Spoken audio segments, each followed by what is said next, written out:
Oi, pessoal. Boa tarde. Estamos começando o nosso segundo dia de oficina. Eu estou aqui esperando vocês para a gente conversar mais um pouco sobre esse tema gostoso que é a gente conseguir tirar os nossos escritos do armário, né? Enquanto isso, eu vou deixar esse ventiladorzinho aqui ligado, ó. Ai, a calo grande.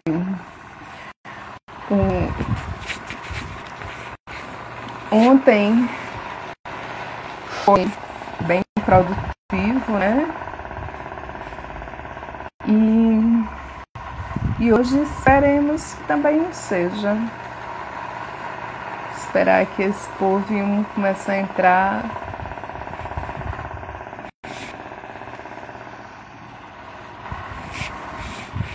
Divulgar aqui nas redes. Redivulgar nas redes, né? Quem for entrando, vai aqui embaixo, ó,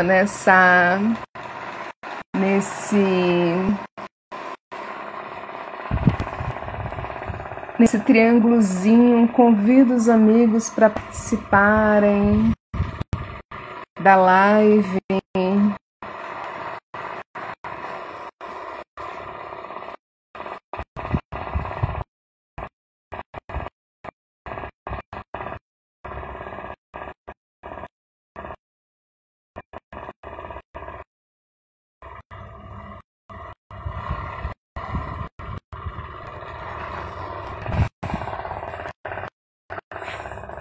Oi! Oi, Helder. Boa tarde, né? Eu tô aqui esperando um pouco o povo chegar. Eu não sei se você estava ontem. Ontem foi o primeiro dia da oficina e eu falei sobre essa questão desses entraves psicológicos e educacionais que levam a gente a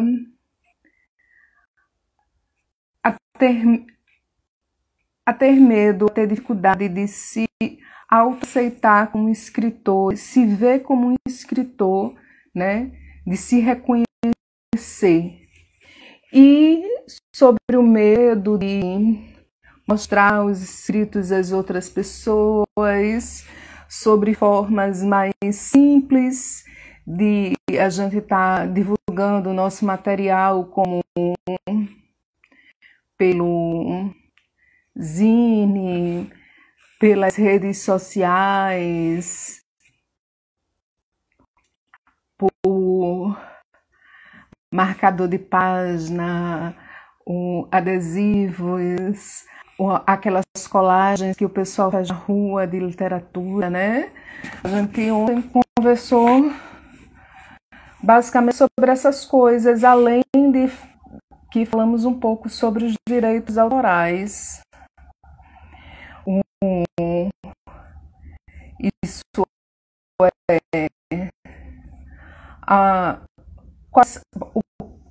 aonde é que eu posso recorrer para estar conseguindo registrar minha literatura, né? Aí eu falei do cartório, eu falei do ISN. E hoje a gente vai falar sobre a publicação em livro. E aí eu separei algumas coisas, sabe? Eu separei essas formas, porque há um tempo atrás, quando a gente pensava em livro, a gente pensava no livro físico, né?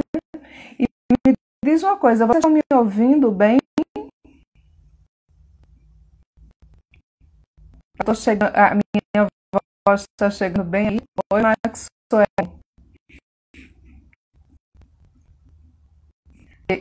Eu não sei, na tendência vocês.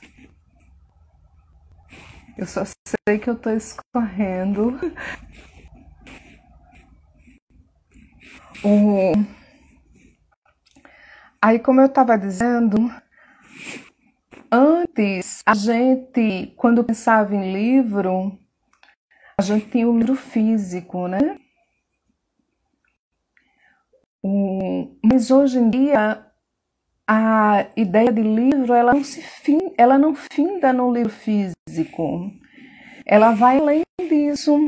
A gente tem o EPUB, né? O e-book em forma de EPUB, o que a gente pode colocar em determinadas plataformas e as pessoas podem baixar no Kindle e ler as nossas obras. A gente pode fazer o livro em forma de e-book e colocar num site que a gente tenha.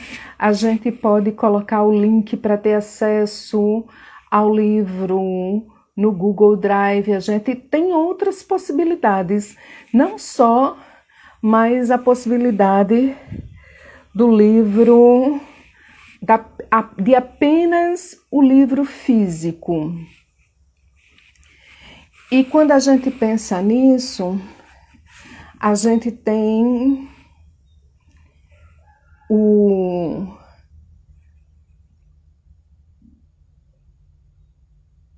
algumas coisas que é como fazer. Basicamente, a gente tem como fazer e em que plataforma eu vou colocar essa obra. Será que existem empresas que trabalhem, que façam o livro em forma de e-book e que seja gratuito para mim poder fazer isso, né? São questões que são relevantes da gente pensar.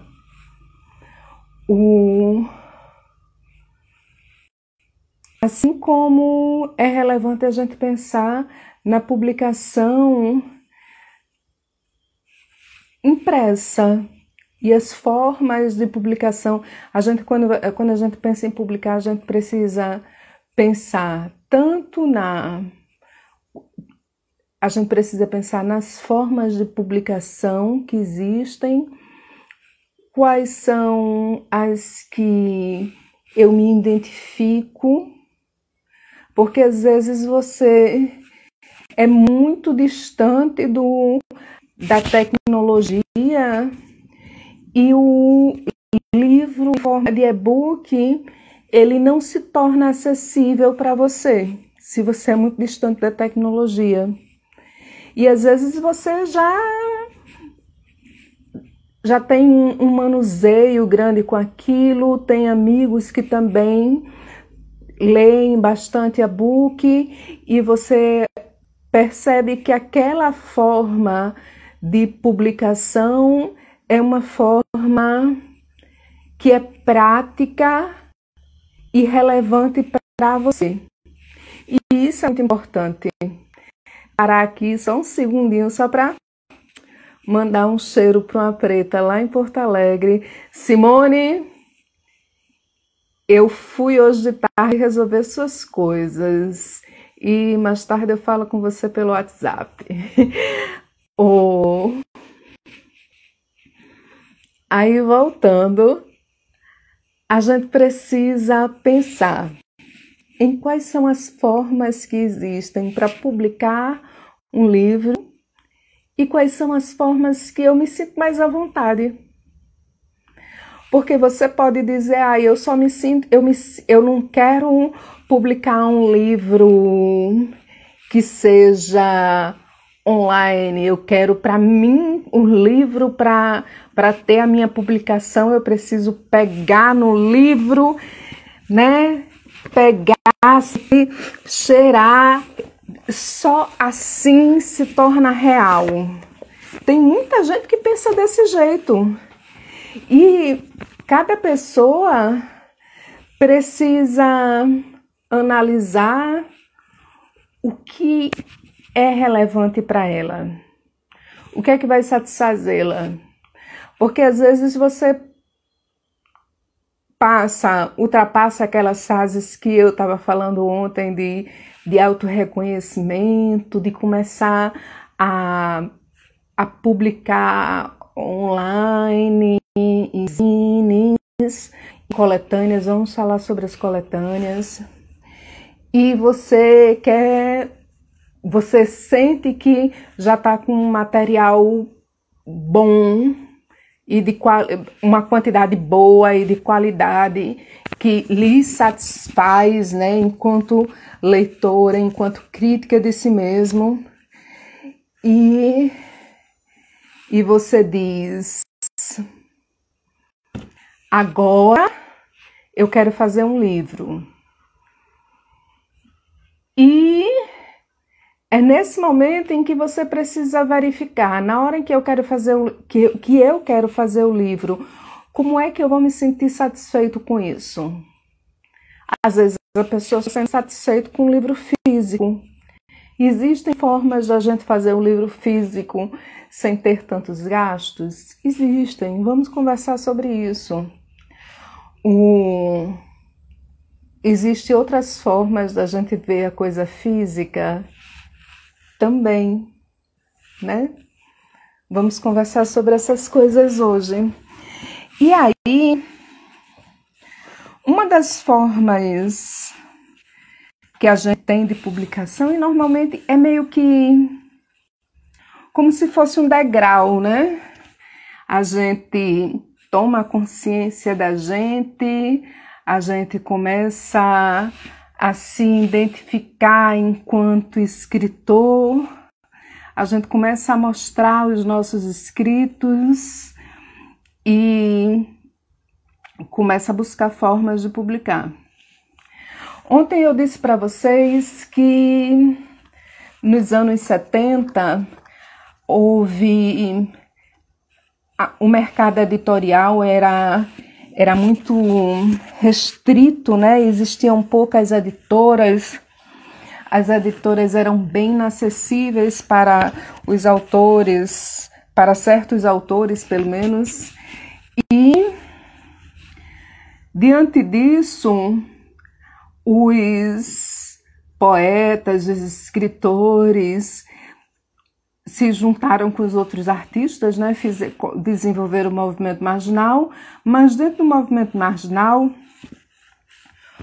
os escritores começaram a produzir seu próprio livro, fazer em casa, dobrar a folhinha, sair para a rua e vender para as pessoas, tendo o mano a mano. Foi uma forma que o artista encontrou de estar produzindo sua obra, de estar fazendo sua obra chegar ao leitor, mesmo o mercado editorial sendo algo que era normalmente muito difícil de ser atingido.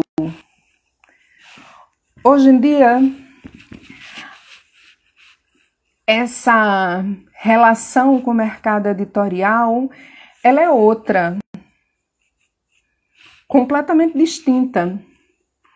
A gente tem grandes editoras, sim, que são difíceis de você ter acesso, que você sabe que só certos escritores já muito renomados que são chamados por essas editoras para publicar com elas, mas existe um verdadeiro boom, né, de editoras hoje em dia, pequenas editoras que trazem novas possibilidades para os autores.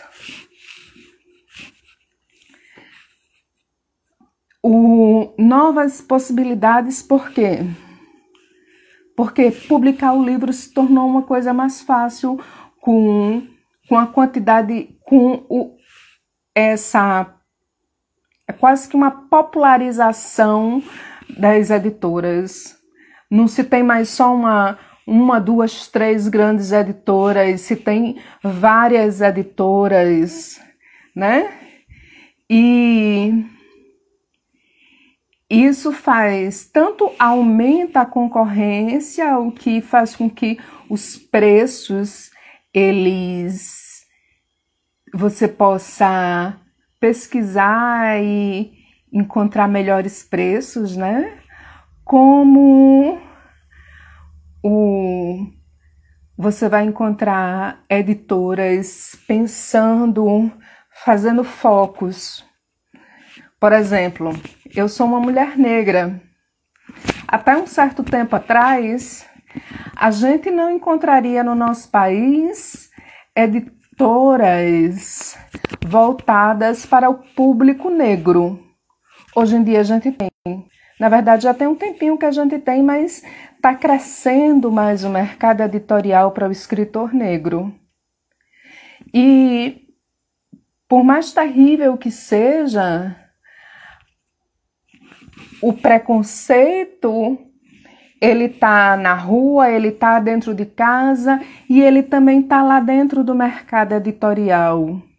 E o preto também sofre preconceito na hora de publicar, quando ele vai publicar, às vezes, em certas editoras que não têm esse norte, né, para trabalhar com a literatura negra.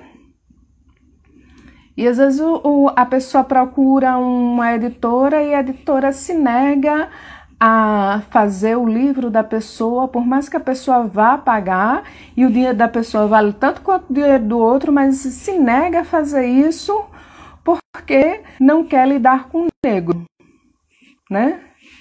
Então, hoje em dia, essa multiplicidade que a gente tem de pequenas editoras é interessante porque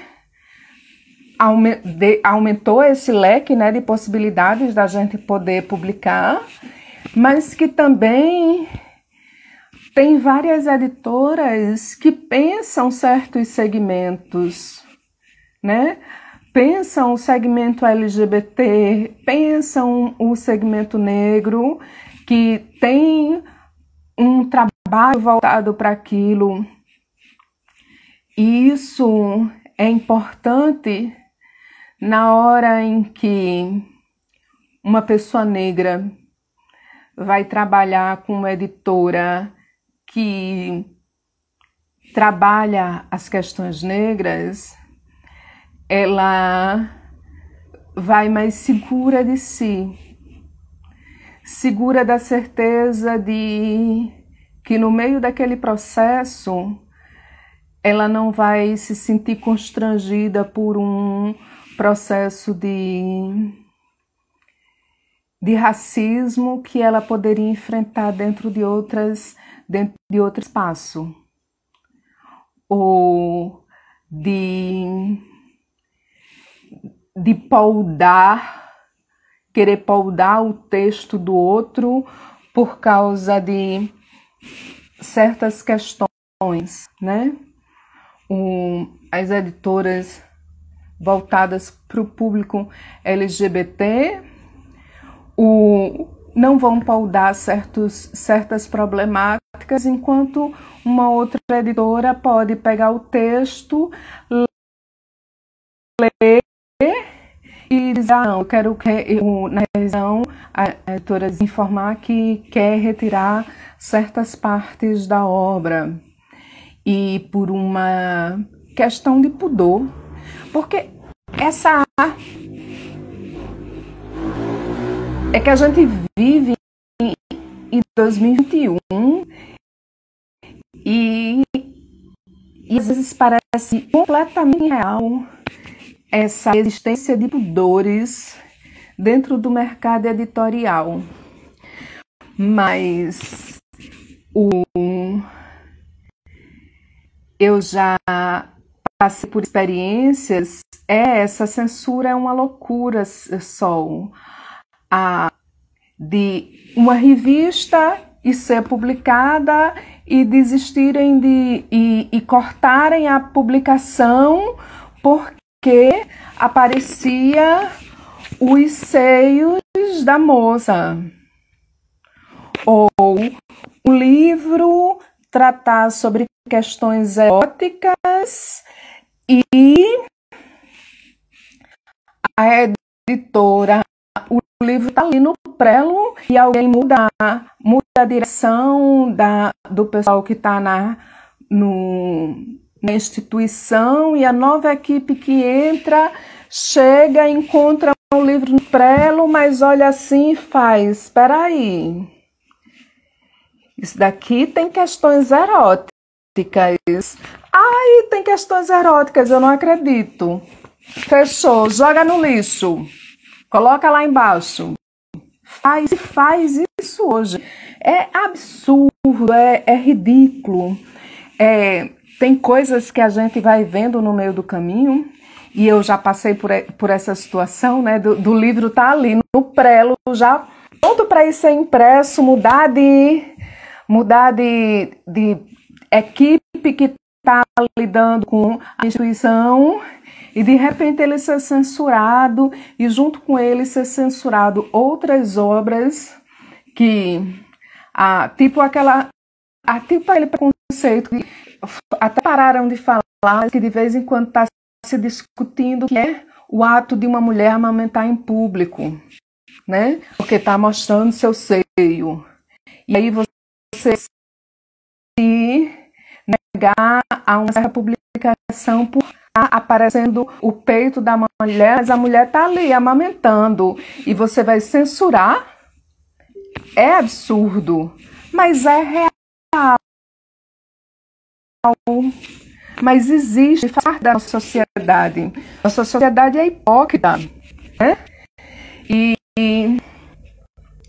então é muito importante essa popularização das editoras, esse enxame que tem de pequenas editoras, porque essas editoras, tem muitas delas pensam certos segmentos, fazendo com que determinados autores eles se sintam mais confortáveis, eles se sintam mais à vontade de poder discutir com a editora as suas ideias, sem passar por esse processo da censura, sabendo que o outro vai aceitar o seu ponto de vista. E isso é uma questão muito significativa, porque na hora em que um autor entra em contato com a editora, e a editora está uma mulher branca e uma mulher preta na organização do livro, e está tudo fechado com a editora, e a editora há uma quebra nessa organização e fica só mulher preta organizando, e o livro acaba sendo com mais pessoas pretas no livro, e a editora se nega a continuar com o contrato, né? Se nega não é nem o contrato, né? Que eu não sei se nesse caso, se eles já tinham assinado o contrato, se negam a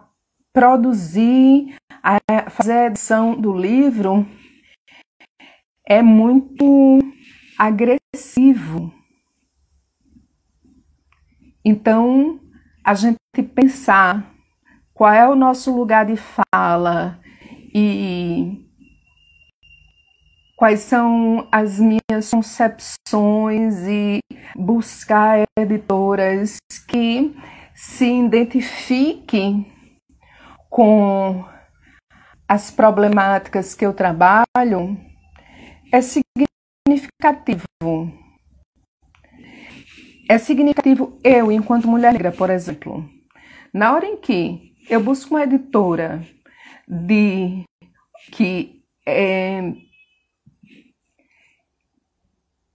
que trabalha a questão negra, eu estou reforçando essa luta pela valorização do negro e da intelectualidade do negro, quanto eu também me sinto mais confortável É que nem outro dia desse, numa live, Geni estava na live e era um monte de mulher preta, e ela olhou e disse: eu vendo esse monte de carinha preta, me sinto em casa. É essa ideia. Então é importante que nas horas em que a gente que a gente pense em publicar, que a gente pense um universo de detalhes que vai entre qual a forma do livro que vai me satisfazer. Será que eu quero o livro online ou eu quero um livro físico? E se eu quero um livro online, por exemplo, em PDF, EPUB, será que eu quero disponibilizar ele gratuitamente? Porque eu posso disponibilizar ele gratuitamente. Eu posso colocar ele, por exemplo, no Google Drive, lá no Google, e pegar o link e disponibilizar para as pessoas, para que as pessoas tenham acesso àquela obra, como eu também posso buscar plataformas para estar publicando o meu livro em forma de e-book e as pessoas paguem pelo livro. E a gente também tem a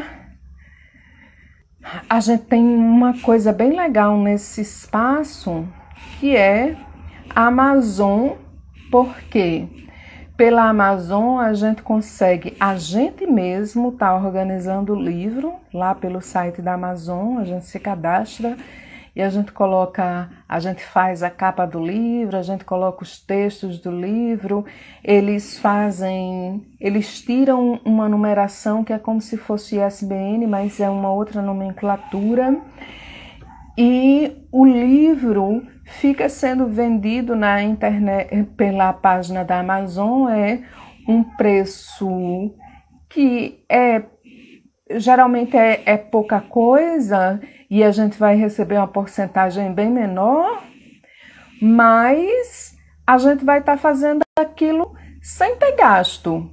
E a gente pode vir até um lucrinho, mesmo que seja pequenininho, mas tem, né? Então é uma possibilidade. Aí você pode olhar assim e dizer, aí isso pode me servir, isso pode se identificar comigo. Mas você também pode dizer, eu não me identifico com essa ideia. E nesse processo, você vai ter que pensar, se você não se identifica com essa ideia, se você se identifica com a ideia do livro físico, como é que você quer esse livro físico? Será que você quer gastar para poder fazer ele? Ou será que você quer fazer ele por uma editora? E se quer fazer por uma editora, qual é a editora que você quer? Que estilo de editora você quer para você? Porque você pode dizer, eu quero uma editora que esteja fazendo uma promoção, uma dessas pequenas editoras que estejam com aquelas promoções de um livro com 100 páginas, 600, 700 reais, para você fazer e receber 50 exemplares. Eu tô top, tô satisfeito. Você pode. Mas também você pode parar e analisar. Eu sou LGBT e eu quero procurar uma editora que trabalhe com a questão LGBT porque eu quero me sentir em casa. E às vezes até a editora pode vir a cobrar mais caro e você paga aquele mais caro feliz porque você se sente acolhido pela editora. E isso é uma coisa muito importante. A forma com que a editora trabalha com você.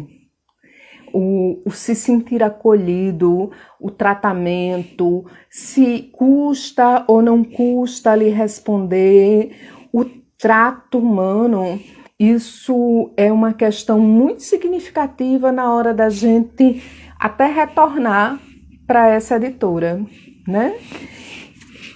E você pode dizer, eu não quero gastar nada, eu quero gastar, mas eu tenho pouco dinheiro e eu não estou preocupada em fazer por uma editora. Aí você faz que nem o meu colega Lucas Lins e faz o seu próprio livrinho. E como eu disse ontem, esse livrinho dele aqui, ó, é um livro artesanal, costurado, não foi feito por editora, mas ele poderia, mesmo não tendo feito por editora, ele poderia colocar o ISBN, fazer um ISBN e também fazer a ficha catalográfica e colocar, e se ele quiser fazer fazer uma nova edição e colocar, fazer o ISBN e fazer a ficha catalográfica, ele pode fazer isso nesse livro. Digamos que ele vai fazer uma segunda ou uma terceira edição e queira colocar o ISBN e a ficha catalográfica. Ele faz tranquilamente. Mas ele fez esse livro aqui, juntou uns amigos, um fez a ilustração, outro ajudou com a diagramação e juntos fizeram a obra. Mandou imprimir, costurou e está vendendo e mandando pelos correios para o povo. Ele teve um gasto menor do que se ele estivesse fazendo por uma editora, com certeza, principalmente se ele mesmo tiver costurado. Mas, e isso é uma opção, né? E uma das coisas que a gente pode ver quando a gente está nessa questão das editoras é não só existe uma gama de pequenas editoras, como existem editoras que recebem originais e que a gente pode mandar nossa original para a editora para ela analisar. Tem algumas que é muito difícil. A editora Patuá, por exemplo, ela recebe, mas dizem que a demanda dela é muito grande e é por isso que eles custam tanto a responder o povo e às vezes nem chega a lhe responder. Mas a gente tem outras editoras. Esses dias eu conheci uma editora que eu encontrei o trabalho, achei belíssimo, muito bom, porque, como eu estava colocando ontem, a gente sente muito essa curiosidade em relação ao livro artesanal, né? E essa editora, eles trabalham com livro artesanal e é um trabalho tão bonito. Eu entrei em contato com eles,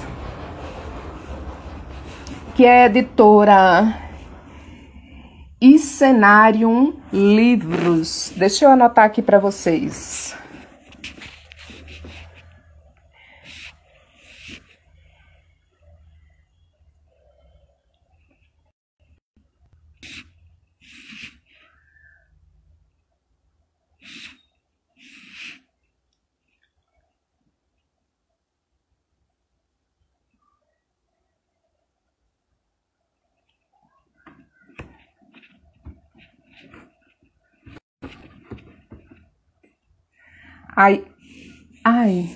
Livros. Foi no lugar de L, foi o C cedilha aí, mas vocês sabem que é L, né?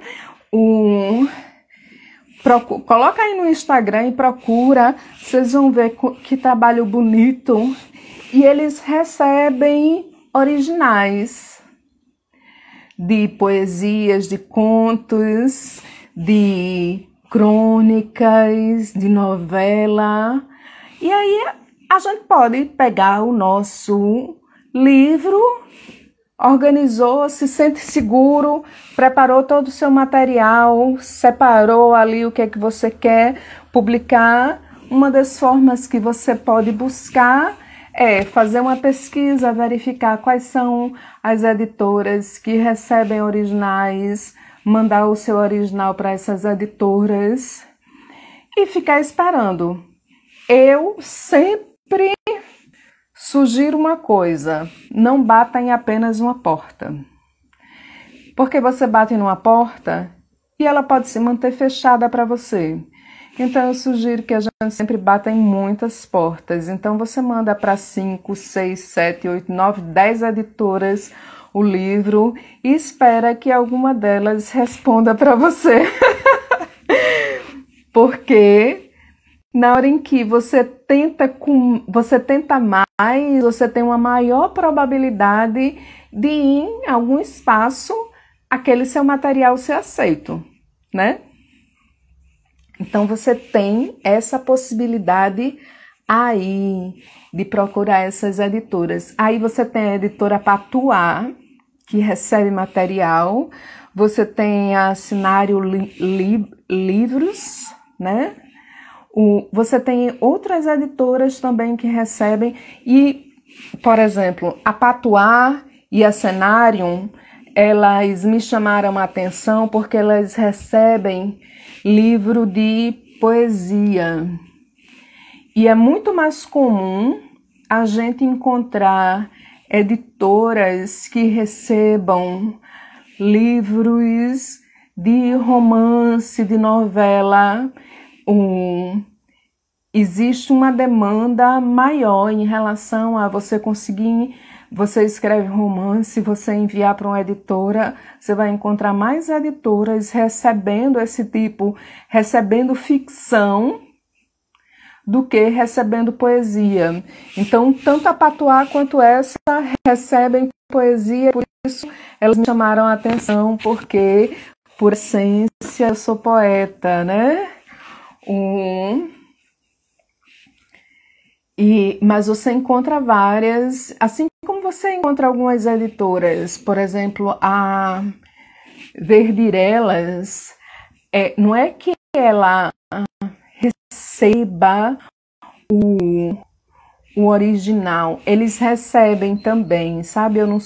Eu ainda não passei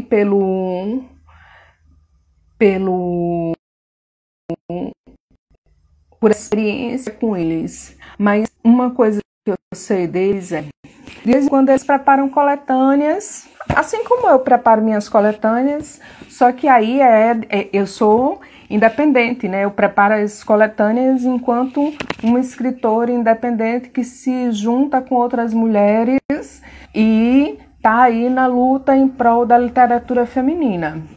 E algumas editoras, elas trabalham com a produção de coletâneas, e a Verdirelas trabalha com coletâneas sistematicamente. Normalmente, eles fazem uma coisa que é bem interessante. Eles colocam a inscrição para a coletânea, você se inscreve, os textos são analisados e um ou dois textos que eles acharem que passarem pelo crivo deles, o autor é convidado a lançar o seu livro individual pela editora sem custo. Então, isso é uma chance legal. Um amigo meu aqui da Paraíba, doutor em filosofia e escritor, o Márcio, ele teve o seu livro publicado pela Verdirelas assim. Ele participou da coletânea, o texto dele foi considerado o melhor texto da coletânea e ele foi convidado a publicar o livro. E no próprio edital, a Verdirelas já informa que vai ter essa análise dos textos e que um dos autores será selecionado para ser convidado para sua publicação individual. É uma chance que é muito interessante, que é super válida de ser tentada, né? Eu acho muito legal E eu acredito que uma das coisas que a gente precisa fazer é procurar. A pesquisa, ela vai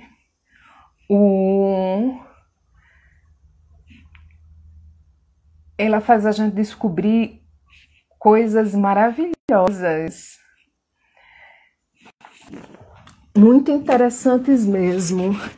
Quando a gente pensa.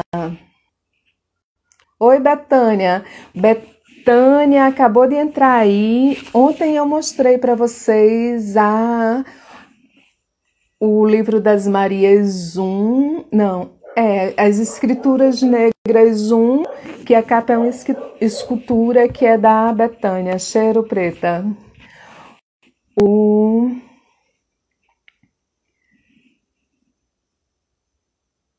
Só um segundo.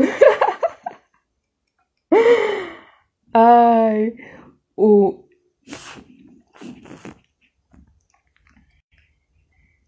Quando a gente pensa, a gente está falando sobre o processo de publicar um livro, do processo de escolha para produção de um livro individual, né? E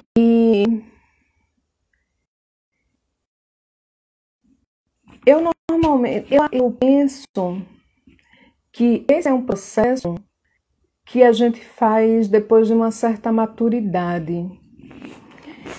E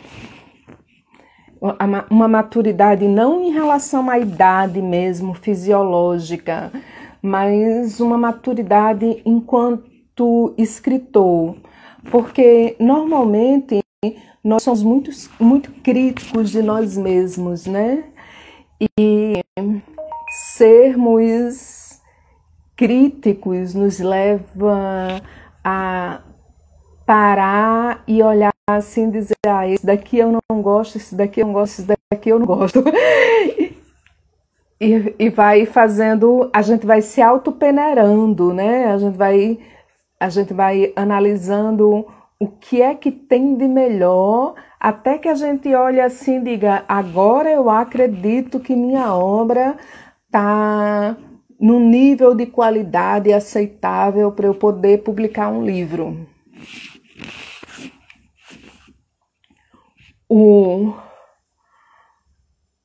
E aí, quando as pessoas vão para fazer esse processo de publicação, às vezes quando você não tem certo conhecimento, você não faz essa avaliação que eu coloquei em relação a você pensar se você quer um livro que seja virtual ou se você quer um livro físico. E se você quer um livro físico, qual a forma que você quer, se você quer esse livro artesanal feito por você mesmo, ou se você quer esse livro que ele seja artesanal e feito por uma editora, o que você quer, ou que ele seja tradicional e feito por uma editora. E se for tradicional e for feito por uma editora, que tipo de editora você quer trabalhar com ela, né? E aí, voltando a reafirmar a necessidade da gente buscar editoras que façam com que a gente se sinta bem, que faça com que a gente se sinta em casa, que pensem as problemáticas que nos cercam, né?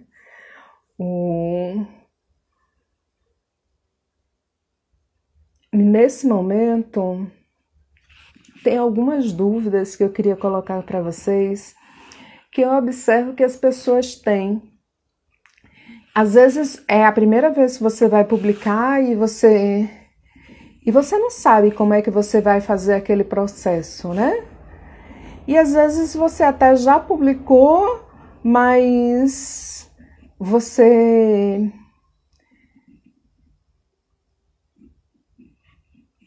Você não descobriu isso na sua primeira publicação. Um ponto é pesquisa. Pesquisa, pesquisa, pesquisa. Precisamos pesquisar. Mesmo quando a gente define que a gente quer um livro tradicional, com impressão tradicional, a gente precisa pesquisar. Eu quero um livro tradicional. Eu sou uma mulher negra. Eu quero trabalhar com uma editora que pense a questão negra e que tem um trabalho voltado para a literatura negra. Mesmo assim, eu tenho que pesquisar. Por quê? Porque eu preciso verificar quais são as editoras que existem no mercado editorial brasileiro hoje em dia, ou pelo menos quais são as que eu encontro que trabalham a questão negra. Exemplo, né? Lógico, sempre exemplo.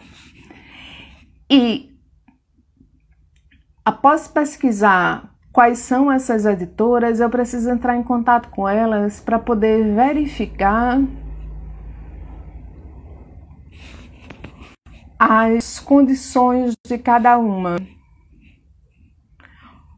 Isso é, às vezes a gente olha assim, essa editora trabalha dentro dessa minha linha,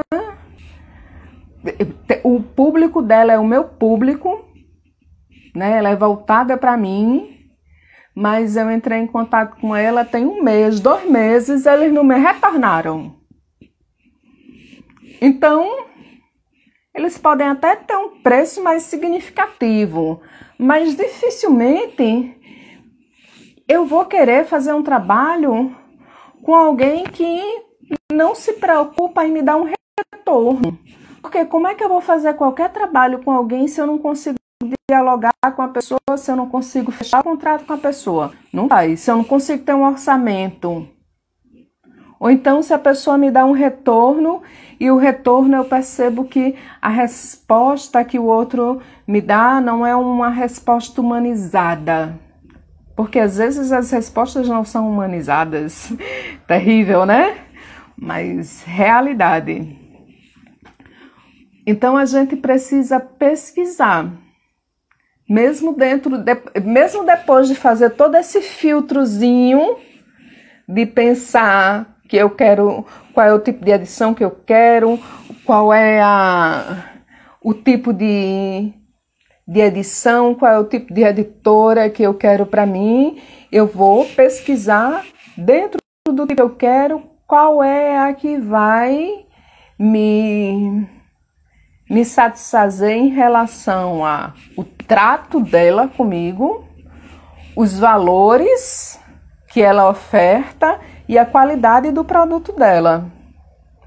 E aí você pode me dizer, Giovânia, o que é que pesa mais aí? A qualidade do produto pesa mais do que o valor do produto ou pesa mais, ou o que pesa mais é o trato que a editora tem com você?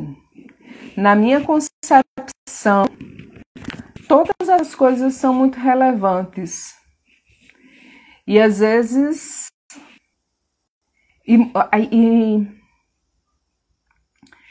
estão num patamar muito próximo, porque às vezes você vê que a qualidade não é isso, que a qualidade poderia ser melhor, mas o preço é bom e o trato humano também é bom.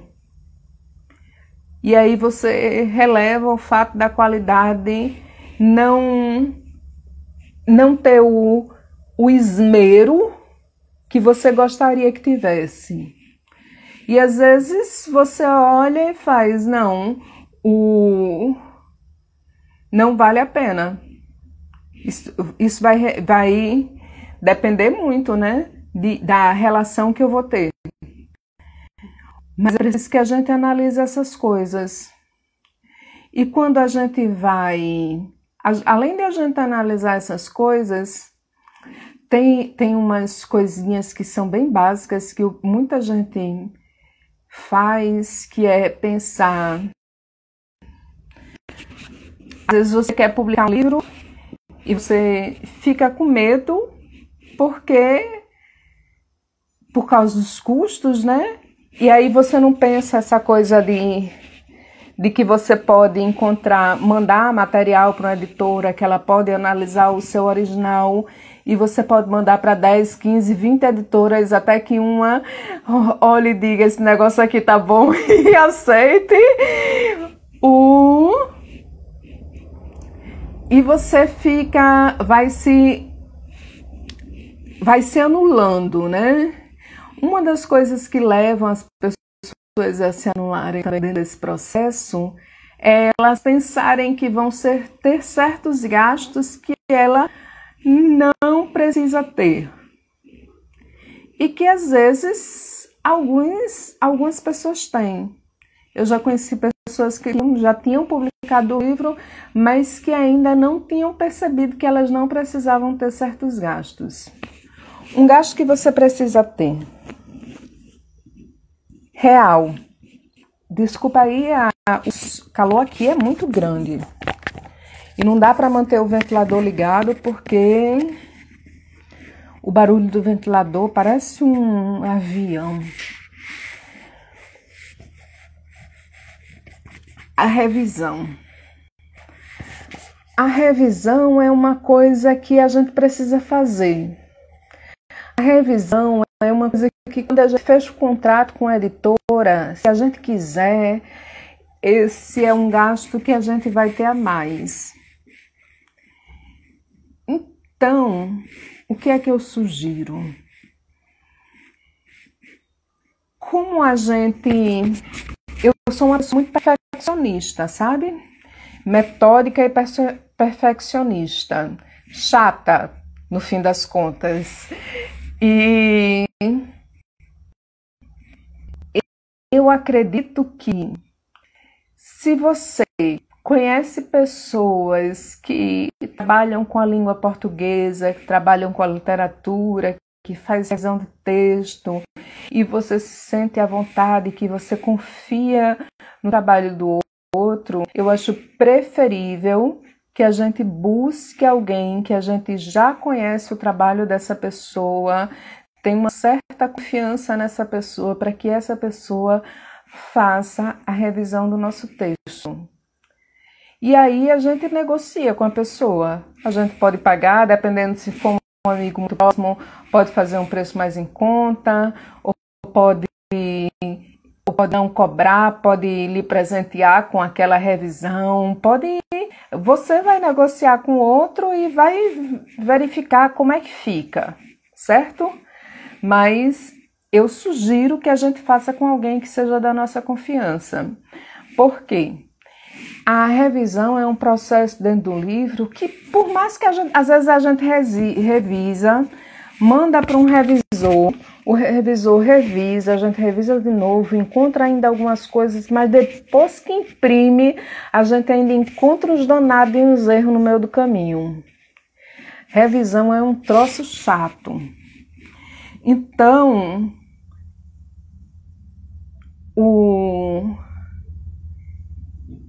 é melhor a gente fazer com alguém que a gente tem confiança do que deixar na mão de alguém que a gente nunca viu, não sabe nem quem é, não sabe nem se é homem, nem se é mulher, nem o que, nada. Não tem a mínima relação com o outro, né? A gente pode ser até muito mais crítico em relação à revisão que foi feita por um desconhecido, né? Exatamente por essa ausência de intimidade. E a gente também pode não se sentir tão confiante com essa revisão e uma pessoa que a gente conheça pode fazer a gente se sentir mais seguro em relação a um texto revisado. Fulaninho revisou, fulaninho é caceteiro. Eu confio na revisão dessa pessoa. Então, eu acho que é melhor a gente trabalhar desse jeito. Tem gente que cobra e não revisa, e tem gente que cobra o olho da cara, vixe Maria, rapaz, tem gente que cobra um valor que é aterrorizante, e tem gente que não cobra tão caro assim, e faz o serviço, né? E às vezes você pode até encontrar alguém que seja muito próximo e você consiga negociar de outras formas, né? Então, a revisão do livro é uma das coisas fundamentais quando a gente vai pensar no livro. Porque é uma coisa que a gente tem que tirar, ou a gente paga lá para a editora para fazer uma revisão, ou a gente vê junto com alguém, mas que a revisão é uma coisa que precisa ser feita, porque normalmente a gente quer que nossa obra ela saia o melhor possível. A gente não quer que nossa obra saia com erros, ou feia, esteticamente feia. A gente quer nossa obra linda, é como um filho. Então, é uma parte muito importante do livro, é a revisão. A revisão é uma das coisas que não fazem parte de um contrato. Quando a gente faz contrato com a editora, não está incluída a revisão. A revisão a gente paga a parte. Mas tem outras partes que está incluído, que a gente não precisa pagar, e às vezes algumas pessoas presumem que elas precisam pagar a parte essas coisas e mandam fazer, gastam dinheiro imenso. Você paga o pacote do seu contrato, tá ali, tudo incluído, você só fez ter gasta mais. A gente está completando, está com 57 minutos aqui, 60 minutos, depois dos 60 minutos não fica salvo. Então, eu vou salvar, né, essa parte, e daqui a alguns minutinhos a gente volta para continuar falando sobre quais são as partes que eu preciso de fato pagar e que eu não... Quais são as coisas que eu preciso pagar e quais são os outros que já estão incluídas no contrato. E aí, Francisco, a gente fala sobre essa coisa da editora cobrou pela revisão e não fez. A gente conversa já sobre isso. Volto já. E voltem comigo.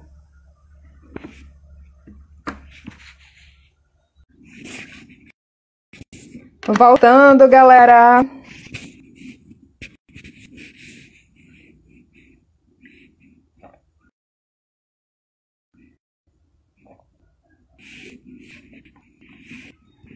Voltando,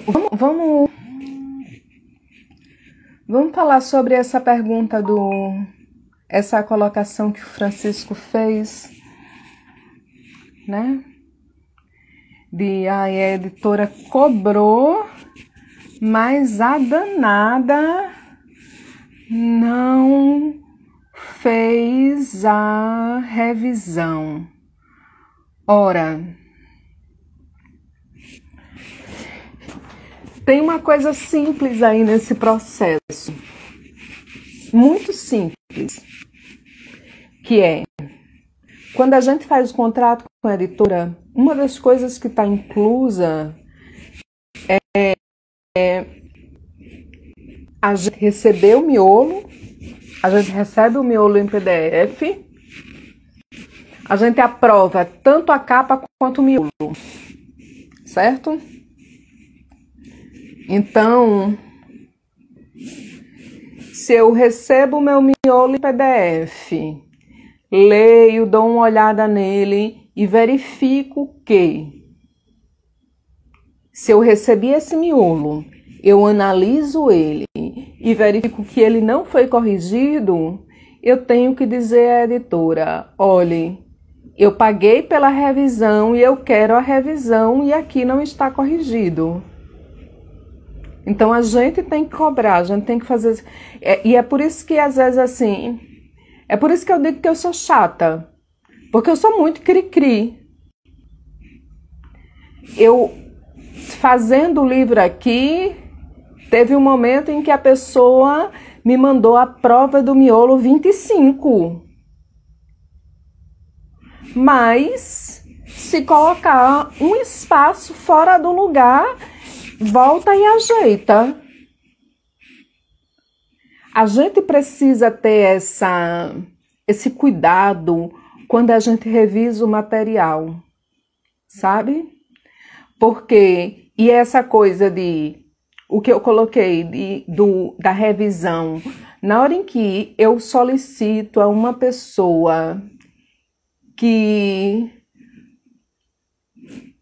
eu conheço, que eu me sinto segura com o trabalho dessa pessoa, para essa pessoa fazer a revisão do livro, eu estou mais à vontade, né?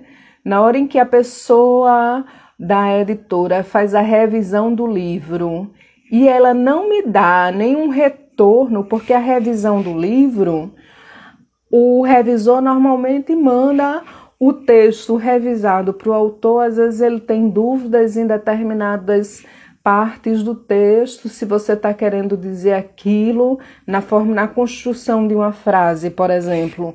O que é que você está querendo dizer dentro daquele espaço, se é aquele termo mesmo que você quer usar, ou se a ideia finalizou em determinado canto, e eles mandam o texto com as anotações. Hoje em dia, né, o pessoal manda muito por esse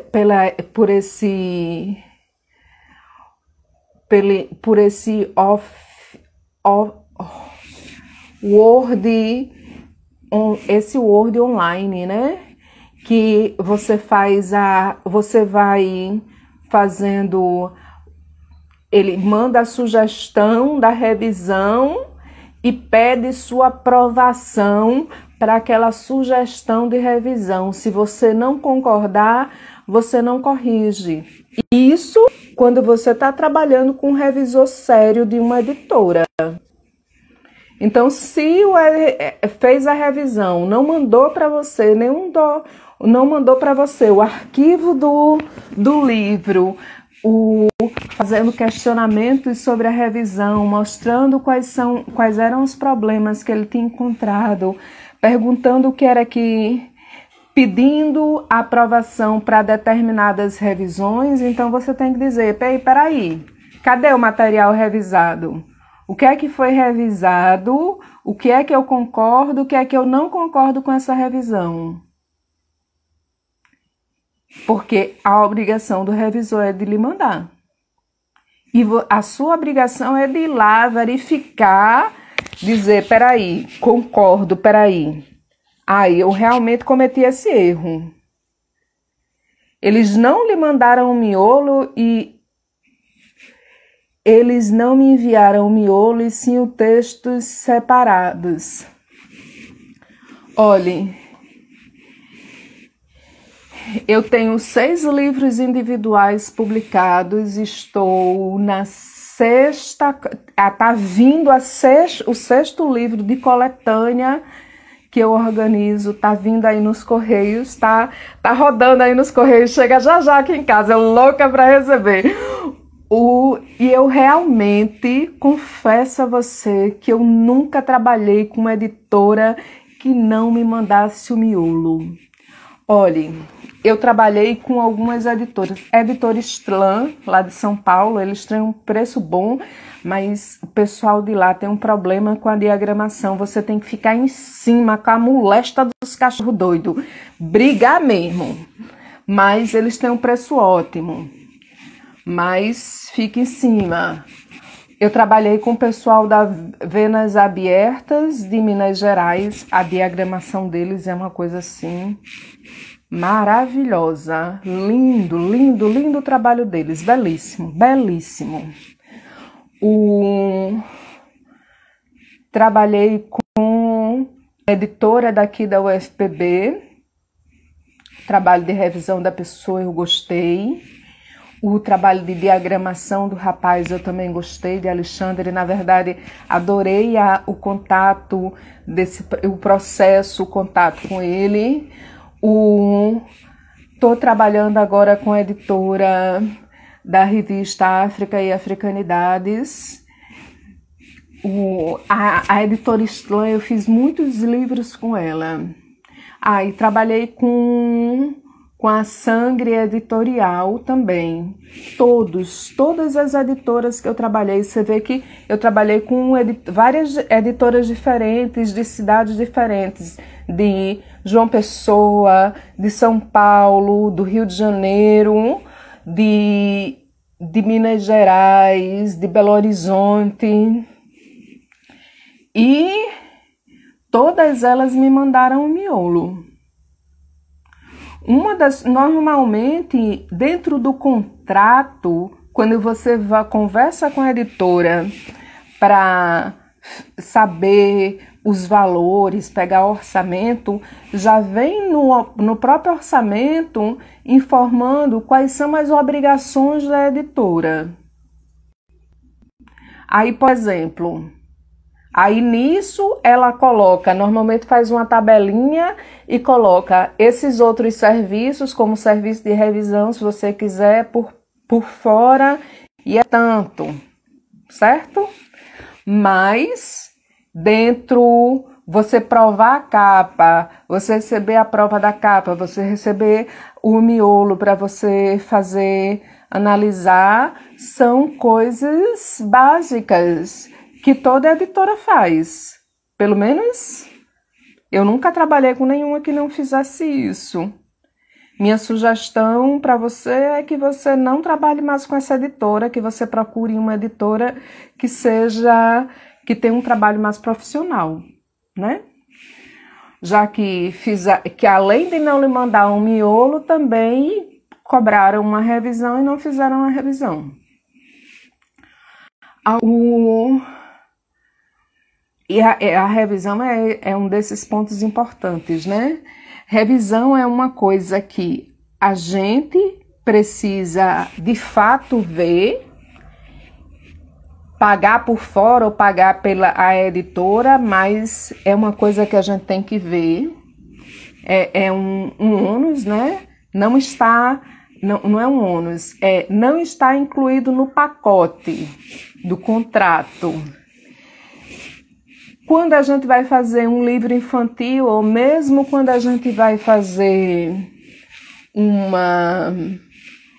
livro convencional, mas a gente quer colocar a ilustração dentro do livro, a ilustração a gente também tem que entrar em contato, procurar alguém que tem um trabalho que a gente queira, que a gente goste da forma com que aquela pessoa trabalha, e a gente contrate a pessoa, converse com a pessoa. Essa coisa da ilustração é bem interessante, né? Porque acaba sendo um projeto de um livro que ele escrito é uma coisa, e quando a gente vai trabalhar com o ilustrador e conversar com o ilustrador, mostrar nossas ideias para o ilustrador para que ele possa fazer as ilustrações para o nosso livro, é outra coisa, dá uma outra vida à obra. É muito legal o trabalho com a ilustração, mas é uma coisa que você tem que pagar fora a parte. Quem viu ontem o livro Resistência, que tem as ilustrações do meu amigo Valdereiro, eu tive o prazer de ter aquelas ilustrações diferentes. Mas, às vezes, você tem que pagar. E o livro infantil, por exemplo, é caríssimo. Uma das coisas que mais torna o livro infantil caro é o fato dele ser colorido, né? As folhas serem coloridas, não é nem o papel cochê, é a folha colorida. desenhos são muito caros. Eu estou organizando um livro infantil aí, tá feito, estou esperando ver se rola um recurso da lei para eu poder botar ele no ar, no mundo, mas ele tá feitinho e tá lindo. Mas eu pesquisei uma pessoa que fazia ilustração, analisei os trabalhos da pessoa, conversei com várias pessoas, até que eu olhei assim e fiz, eu gostei do trabalho, gostei da proposta de valores que ela está me dando, e aí comecei a conversar com ela e a gente fechou um contrato e preparamos, discutimos tudo, né? Ela foi fazendo os desenhos, mandando para mim, eu fui dando algumas sugestões, ela foi adequando as sugestões ao trabalho que ela estava fazendo, e no fim das contas eu acho que o livro está muito bonito. E tem esse detalhe, precisamos estar junto, ficar analisando as coisas, pensando junto tanto com o ilustrador quanto com o revisor, né? Porque o revisor, não é você entregar o texto, ele revisa e lhe passa já todo revisado e você não olha e já foi. Não, ele vai e analisa e pergunta assim, eu estou encontrando problema em tal página, tal linha, tarará, tarará, tarará. Eu penso que deve ficar assim, o que é que você acha? E esses detalhes são gostosos na produção de um livro, são muito gostosos. Uma coisa que eu preciso deixar muito claro para vocês é, a gente não precisa fazer a capa do nosso livro. Eu, por exemplo, quando vou fazer as coletâneas, gosto que já coloquei essa marca nas minhas coletâneas de serem obras de artes de mulheres, e no caso das escrituras negras, de serem obras de artes de mulheres negras. Mas é uma questão minha.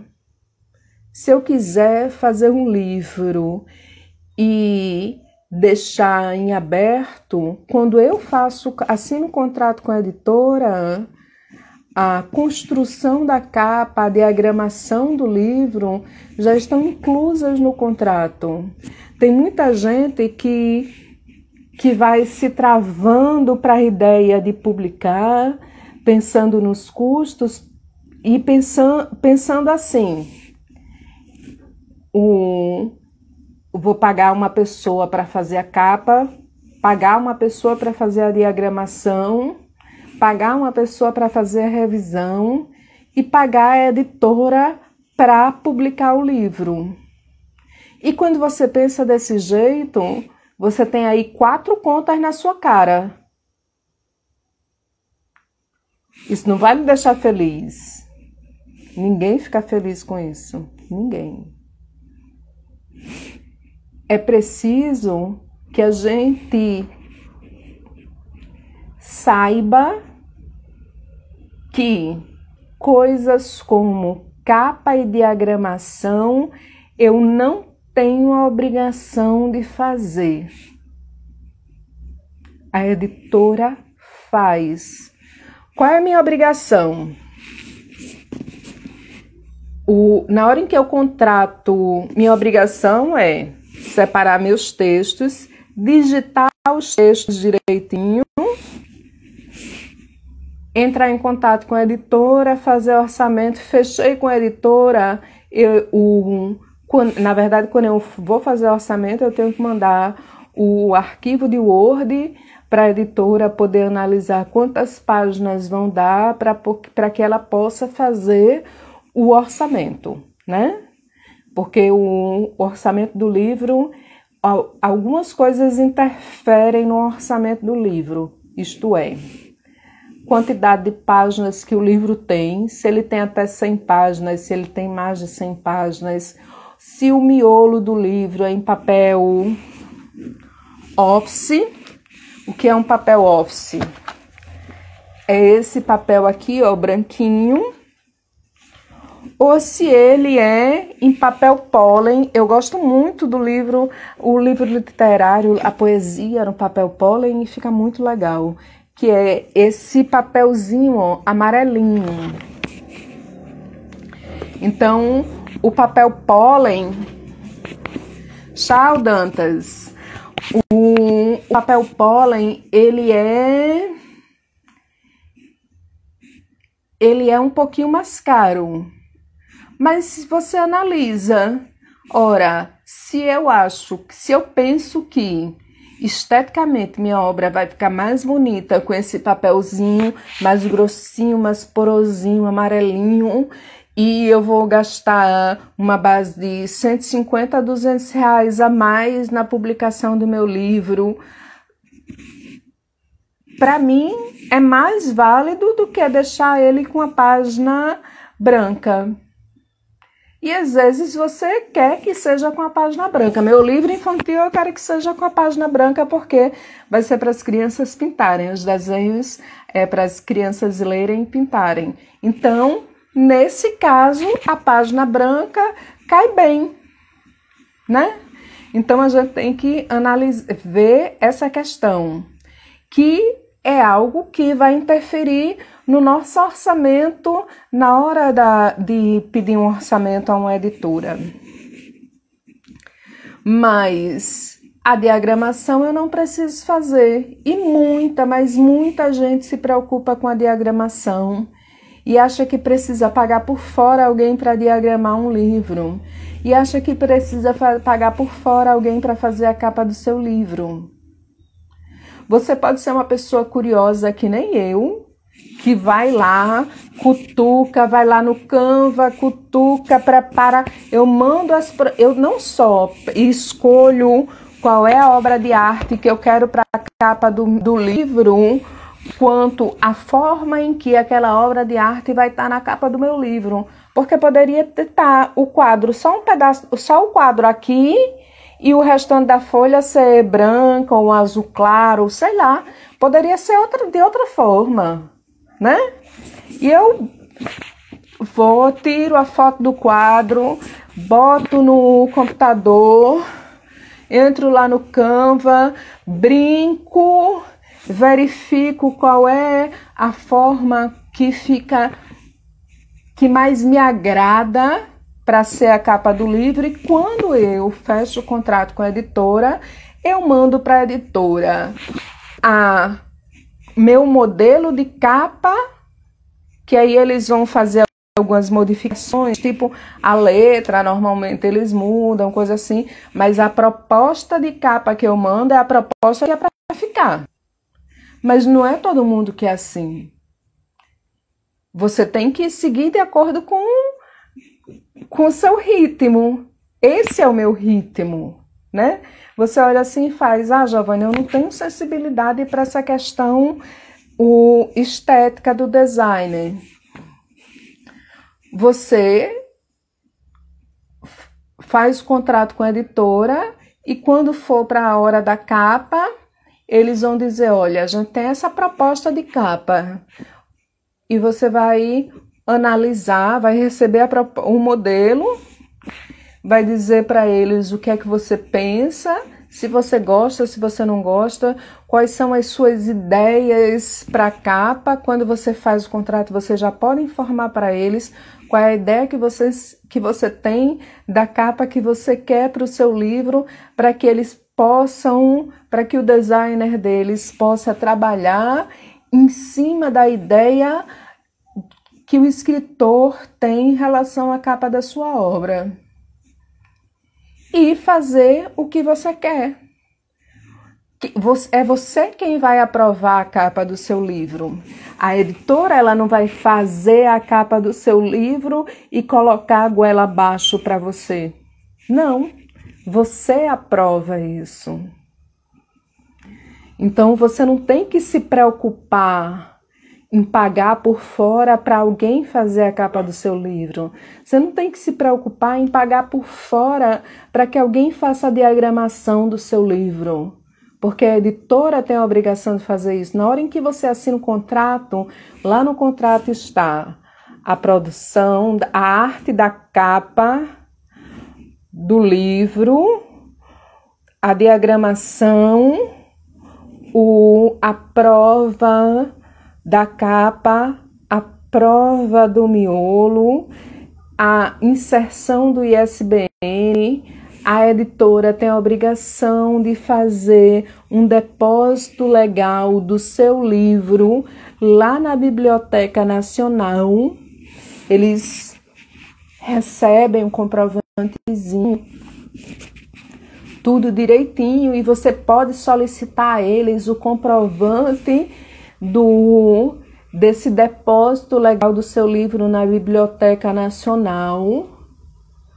Tem algumas obrigações que, quando a gente assina o contrato com a editora, já estão inclusas. E essas obrigações, quando a gente ainda não publicou, ou a gente publicou uma vez e publicou dentro de uma editora pequena, da própria cidade, e a gente acabou não passando por certas experiências, a gente não descobre a existência desses direitos que a gente tem na hora em que a gente assina um contrato para a publicação de um livro com a editora, né? E quando eu falo da pesquisa, eu falei agora das pequenas editoras, aí eu lembrei de um detalhe, né? As pequenas editoras das cidades. As cidades pequenas, às vezes, a gente tem um problema muito grande a gente vai fazer uma pesquisa de livros. Você faz uma pesquisa de livros aqui em João Pessoa, em Natal, acaba ficando muito mais caro o livro do que se a gente manda fazer lá em São Paulo, em Minas Gerais. Mesmo com frete, o frete já está incluso, né? Normalmente o frete já está incluso no contrato, sai mais caro do que fazendo por aqui. E isso é uma outra coisa que a gente precisa ver, porque é escandalizante, literalmente. Eu já vi diferença de 2.500 conto na mesma produção do mesmo livro, de uma editora para outra. Você faz o orçamento desse livro para uma editora, a mesma quantidade de páginas, o mesmo material, a mesma tiragem, e pede para outra, e uma lhe cobra 2.500 conto a mais. Gente, R$2.500 é muita coisa, R$2.000 é muita coisa, R$1.000 é muita coisa. E se a gente não pesquisar, por isso que há pouco tempo eu estava gritando, pesquisa, pesquisa, pesquisa! Porque a gente tem que pesquisar, certo?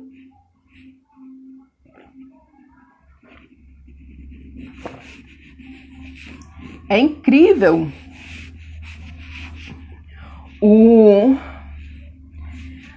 Quando eu fui publicar meu primeiro livro, e eu saí pesquisando, né? Porque eu sou bem econômica, então pesquisa é uma coisa básica para a minha vida. Eu encontrei uma editora que tinha um preço bem razoável, e eu não conhecia a editora, não conhecia ninguém que tivesse publicado com ela, não conhecia o trabalho dela, então você fica assim, né, naquela dúvida. É bom você buscar editoras, buscar a opinião de outras pessoas que escrevem, que já publicaram, para você saber, você publicou com tal editora, e aí, o que é que você achou? O que é que você achou do trabalho que eles fizeram no livro? O que é que você achou do trato deles? O que é que você achou do preço deles? Porque assim a gente vai tendo a gente não vai caminhando no escuro, o outro vai acendendo uma luz para a gente ir caminhando na nossa estrada, né? E então perguntar para as pessoas é muito bom. Quando eu fui fazer esse primeiro livro, eu não conhecia a editora e eu tive medo. Eu achei o preço tão bom em relação a outras, porque eu tinha visto umas diferenças já bem absurdas, não tanto quanto essa de 2.500. Essa de 2.500 foi o ano passado, quando eu fui publicar meu livro. Eu publiquei ele por 6.000 e pouco, mas uma editora me deu, foi 6.100. E outra editora me deu o orçamento para o mesmo livro de 9.500 conto. Eu, né, passada, literalmente. Aí, nessa primeira editora, o que é que eu fiz? Não tinha ninguém que eu conhecia que pudesse me dar esse retorno. Eu já tinha visto, eu vi que ela tinha um preço muito bom, diferente de outras editoras que eu tinha procurado aqui perto, e até que eu conhecia a pessoa. Tem pessoas que são tão fantásticas e trabalham com isso que a gente olha assim e faz, eu quero publicar com fulaninho. Mas às vezes fulaninho publica muito caro. Aí eu tava nessa situação. O que é que eu fiz? Eu entrei no site da editora, comprei um livro da editora só para que eu pudesse analisar a qualidade da obra do livro deles. E eu gostei. Não fiz com eles, fiz com outra, porque ainda acabou sendo mais em conta. E eu tinha uma referência de um amigo. Mas é uma coisa que é possível. Se você não tem se ninguém consegue lhe dar uma referência daquela editora e você foi bem tratado por eles, o preço é bom e você não sabe se você fica com medo de levar um trote, né? Porque como é ser humano, a gente já sabe. É sempre passível de corrupção. E às vezes tem situações em que as pessoas tentam publicar e elas são lesadas pelas editoras ou pelo pessoal que está organizando a obra, né? Eu conheço pessoas, eu nunca passei por isso, mas eu conheço pessoas que entraram em coletâneas que nunca receberam, pagaram tudo, mas nunca receberam o material. E passar por essas experiências, ou conhecer pessoas que passaram por experiências negativas em determinadas editoras, fazem com que a gente fique com a orelha em pé, né, cismadinho. Então, você comprar o livro da editora para poder verificar a qualidade do trabalho desse pessoal, você buscar informações com outros autores, é muito bom para você poder se sentir seguro. Porque tudo que a gente vai fazer, né? Se você vai fazer alguma coisa e você não está se sentindo seguro para aquilo, você não vai ser uma experiência assim tão boa quanto você se sentindo seguro, né? Então eu sugiro que vocês façam isso e que vocês tenham essa ciência assim de que e vocês verifiquem com cada orçamento que vocês forem fazer. O que é que eu sugiro em relação ao orçamento? Vai fazer o orçamento, fala com várias editoras, pede o orçamento para o mesmo livro, com a mesma quantidade de páginas, o mesmo tipo de papel para o miolo, o mesmo tipo de papel para a capa, que a capa pode ser laminada ou fosca, né? Que pode ser, a laminada é essa brilhosinha, né? Essa é uma capa laminada. E essa é uma capa fosca. E aí, isso também vai interferir nos valores do orçamento. Então, o importante para a gente, em relação ao orçamento, é a gente falar, quando a gente for falar com as editoras, a gente fazer o mesmo orçamento, solicitar o mesmo orçamento para várias editoras, que assim a gente vai conseguir identificar a diferença de valores. Porque se eu peço orçamento para uma editora com o papel com miolo em papel office e a capa fosca, e eu peço só 100 exemplares do livro, e para outra editora eu peço o orçamento para 200 exemplares, vai dar uma diferença, não vai dar uma diferença significativa, certo? A gente não vai conseguir identificar qual a editora que está oferecendo o melhor valor. Porque quanto mais livro, menor o valor da obra.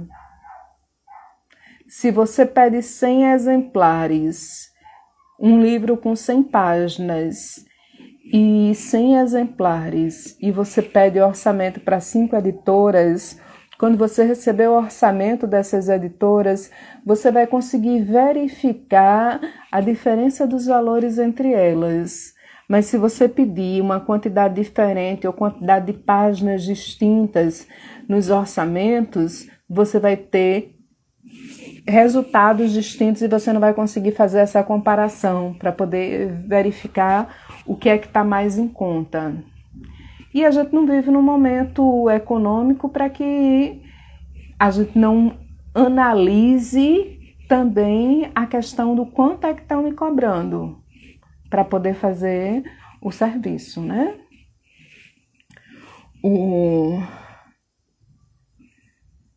A gente consegue, eu percebo que em São Paulo a gente tem várias editoras e pequenas editoras. Eu já trabalhei com a editora WGM, uma coisa assim.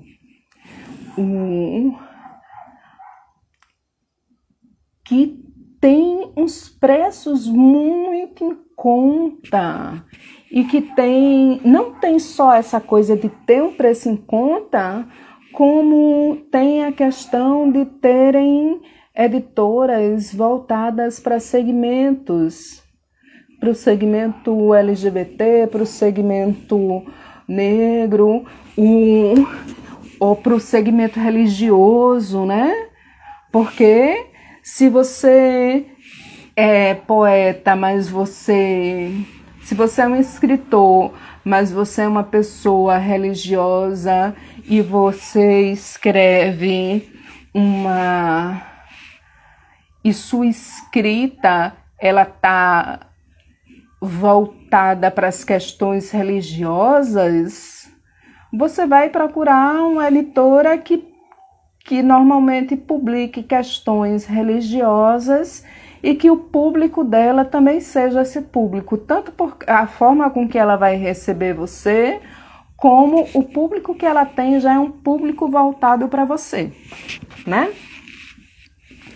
Então, a gente tem essas questões que a gente precisa verificar. Outra forma que a gente tem de publicação do livro, que também é muito significativa, que do livro não, né? Uma forma que a gente tem de publicação é no lugar de eu quero muito publicar meu livro, mas eu não estou com condições e eu queria muito ver meu texto dentro de uma obra física E aí eu busco me informar sobre as coletâneas que estão com editais abertos e mando meu material. Você, nesse processo das coletâneas, ó, você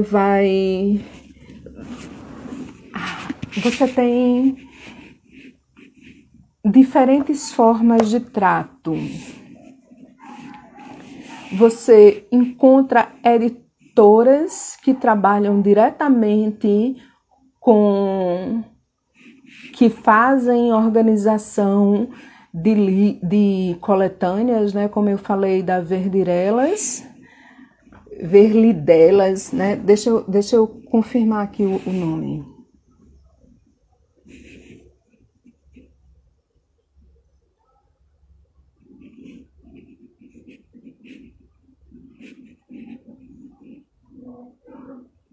É Verlidelas. Deixa eu colocar aqui o nome para vocês.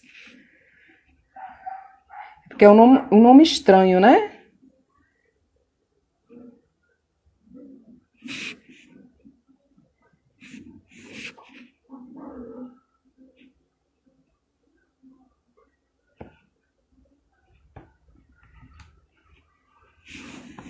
Essa editora, ela organiza coletâneas e, normalmente, quando ela organiza uma coletânea, no edital, eles fazem análise de quem tem do texto que passa pelo crivo deles, o melhor, né? E a pessoa é convidada a publicar um livro por eles. Ora, é uma opção muito legal. Nas coletâneas, a gente tem a coisa de que alguns editais E para mim é uma coisa que a gente precisa tomar atento com isso, sabe? Que às vezes você só precisa pagar para você entrar dentro de uma coletânea. O edital está ali inscrito, você pagou, enviou o seu texto, você entra. E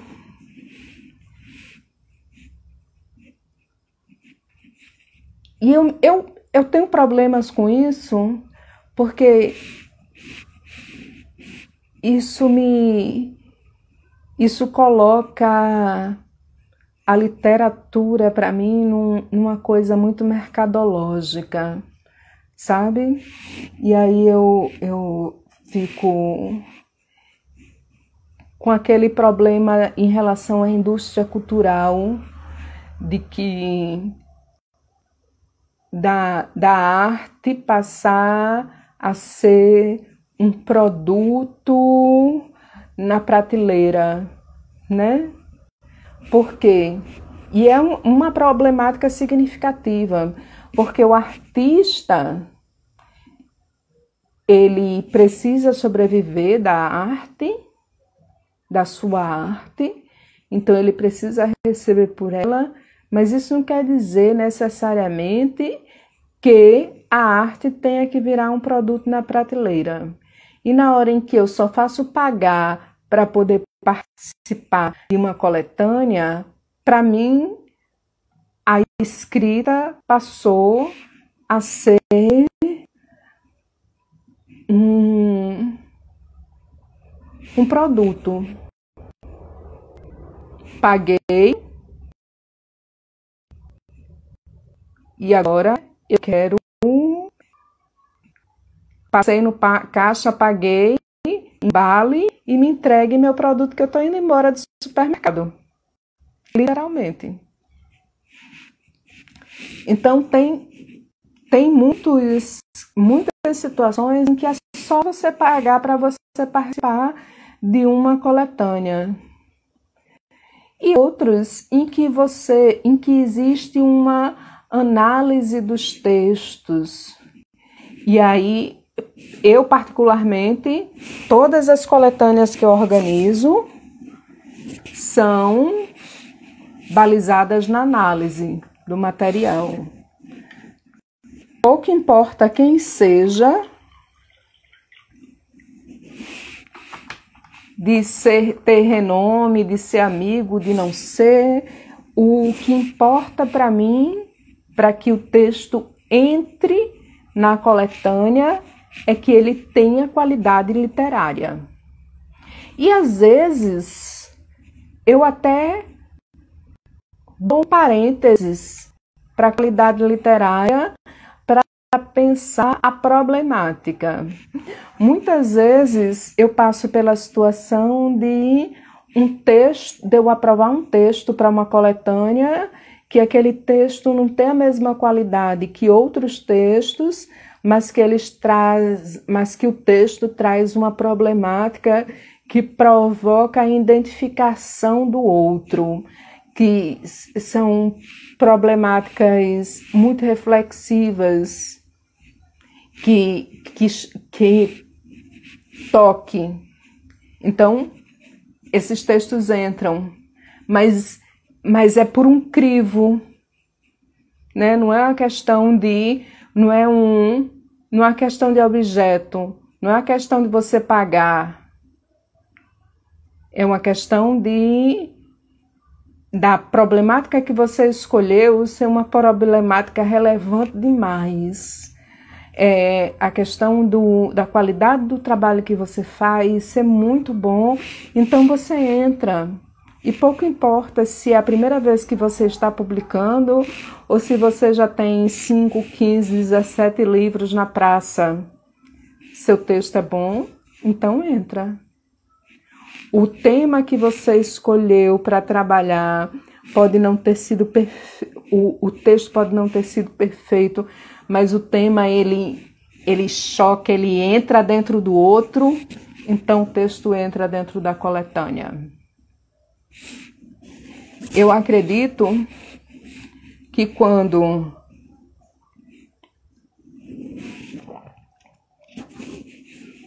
a gente vai publicar em uma coletânea e que você publica num processo em que é só você pagar, é como se desmerecesse um pouco o próprio valor literário do texto, sabe? Porque tá ali. Porque pode ter coisas que não têm valor literário no meio, pode ter muitas coisas, pode ter o material todo pode ser maravilhoso, mas não passou mas o crivo, o ponto não é a qualidade, né? Nada garante que aquilo dali tem uma qualidade literária de fato. E normalmente a gente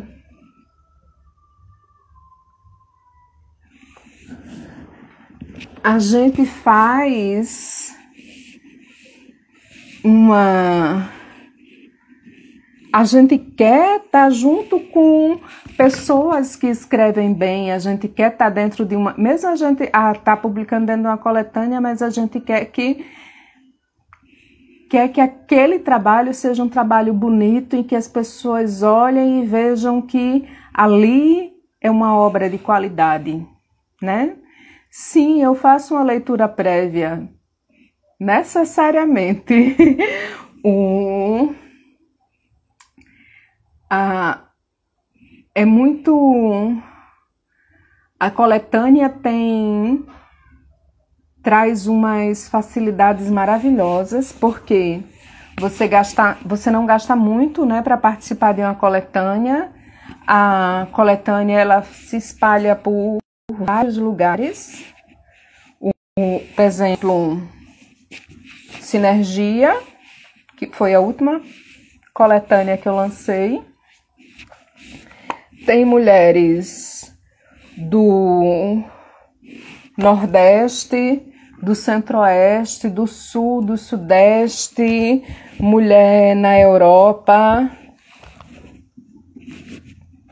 E o livro está tanto lá em Recife, lá em Natal, quanto ele está lá na Suíça, quanto ele está lá no Rio Grande do Sul, como ele está lá em Brasília, em Minas Gerais, lá na Bahia. Então, você vai... Sua literatura acaba se espalhando. A diferença que tem entre você lançar o seu livro é que e você lançar na coletânea, além da questão econômica, é essa questão de que o livro, ele junta a coletânea, ele junta pessoas de vários espaços. E aí sua literatura vai para todos esses espaços. Na hora em que você lança o seu livro individual, não. Fica ali. Normalmente, quem é que vai para o lançamento do livro? Os amigos, os familiares, né? Você faz uma entrevista, você procura ver a questão da divulgação, mas... E se você tem um pouco mais de contato, você consegue entrevistar na TV, você consegue entrevista no jornal, você consegue colocar sua poesia na rádio e avisar sobre o lançamento. Não é todo mundo que consegue, mas você pode correr atrás e desenvolver. Na verdade, você só vai conseguir se você correr atrás, né?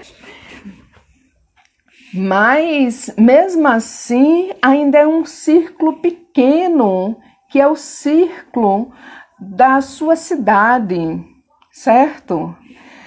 E já a coletânea, você vai trazer para um círculo muito maior, porque vai para várias cidades diferentes, e dependendo da situação, vai para outros países.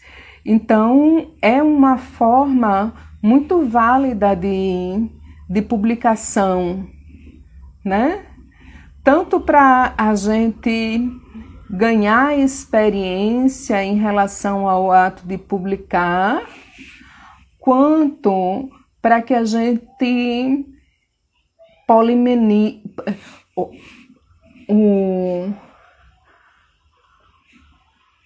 quanto para a gente espalhar a nossa literatura. Porque olha que coisa mais linda. Outro dia desse, uma das escritoras do livro das Marias que é de Recife, Fata Soares, entrou em contato comigo e me disse que um senhor conheceu o livro das Marias lá em Portugal, leu o texto dela, se sensibilizou com o texto, mudou a postura dele e saiu mostrando o texto dela para várias outras pessoas. Tinha lá o e-mail dela, ele entrou em contato com ela, falou sobre a experiência dele. E isso é fantástico, porque ela está aqui em Recife e, de repente, uma pessoa lá em Portugal está sendo tocada pela sua obra literária. Na produção individual, eu tenho muito mais dificuldade disso acontecer, né? Porque aqui pode ter pessoas que moram lá em Portugal e levam o livro para lá e passa para a mão de outras pessoas. Então, a coletânea é uma forma muito legal também da gente estar publicando, tanto a publicação individual, todas as formas da gente mostrar o nosso escrito são válidas. E aí, ontem eu estava dizendo a gente entrar nos grupos, né? Nós, mulheres, existe no Brasil, hoje em dia, um movimento chamado Mulherio das Letras, e que tem vários mulherios das letras de várias cidades diferentes e países diferentes, e que é um espaço muito legal, porque você entra no grupo do mulherio e você começa a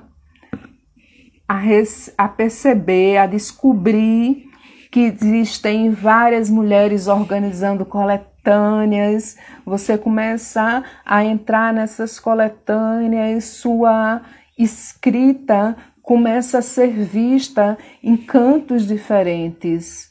Você começa a ir para a luz, você começa a mostrar o seu trabalho, né? E então eu sugiro a vocês, principalmente, sugiro aos homens que procurem em grupos de escritores e escritoras. Sugiro às mulheres que procurem esses grupos também, que entrem no Mulherio. Tem grupos que falam que é só sobre publicação de antologia. Tem aquele blog Concursos Literários, que é maravilhoso, porque ele apresenta todos os meses do ano. Você tanto pode pesquisar os concursos literários e revistas para publicação a partir dos meses, quanto do gênero literário que você produz. E todos os meses tem tanto revistas que recebem material fixo, né? Quanto revistas que pagam 50 conto para você se o seu conto for aprovado. 50 conto não é nada. Mas você não paga para ser publicado, porque você não vai receber 50 conto para ser publicado. E a revista com ISBN, com tudo direitinho. Então, a gente tem que pesquisar, descobrir os caminhos que a internet, que o mundo tem para que a gente possa estar aí mostrando nosso trabalho. Tem muitas formas. Novamente, reforço, a Papel Mulher tem esse trabalho de estar fazendo as colagens de poesias pelas cidades. Então, as meninas aí procurem o Papel Mulher aqui no Instagram, entrem no grupo, comecem a se juntar as meninas para poder sair botando sua poesia, seus trechos, frases de seus contos, das suas crônicas, das suas novelas nas ruas, no mundo.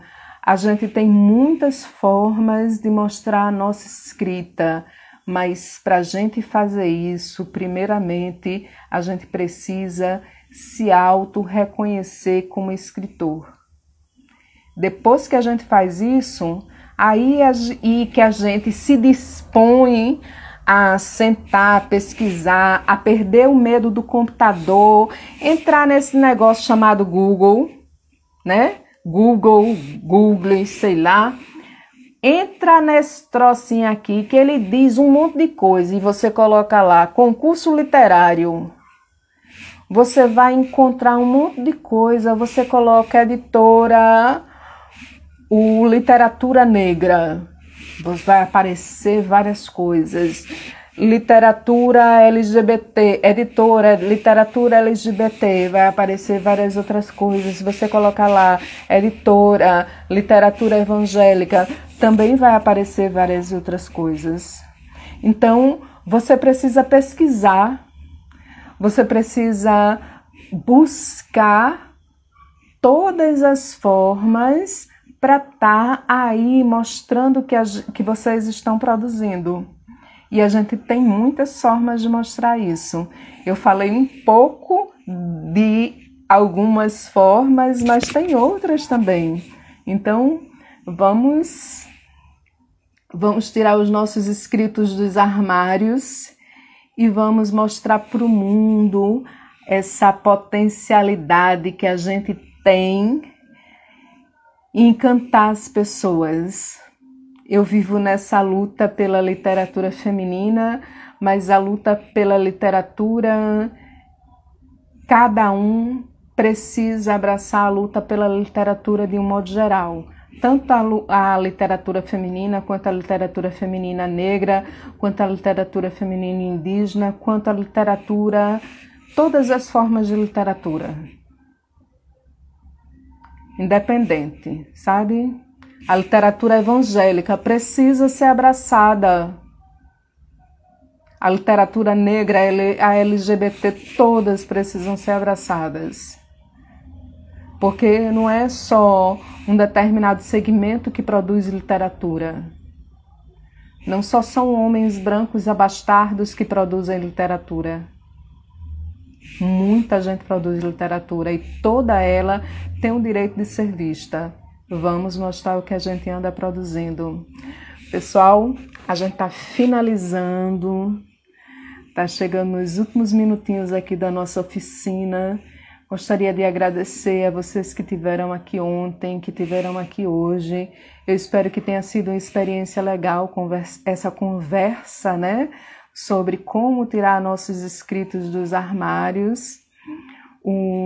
Que eu possa ter contribuído com vocês, trazido algo novo, né?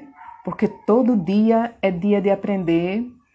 Novamente, frisar que essa oficina é uma realização, está sendo realizada a partir do apoio da Lei Aldir Blanc, a partir do edital Corrinha Mendes, da Secretaria de Cultura do Estado da Paraíba. Então, gratidão a todos vocês que estão aqui comigo, que tiveram ontem também, e a vocês que vão vir assistir depois. Eu vou estar salvando e vou postar lá no YouTube, no meu canal Literatura Feminina. Se você ainda não conhece, me segue. Todo dia tem mulher recitando mulher. E esse mês, que é o mês da consciência negra, todo dia tem preta recitando preta. Certo? Cheiro, galera!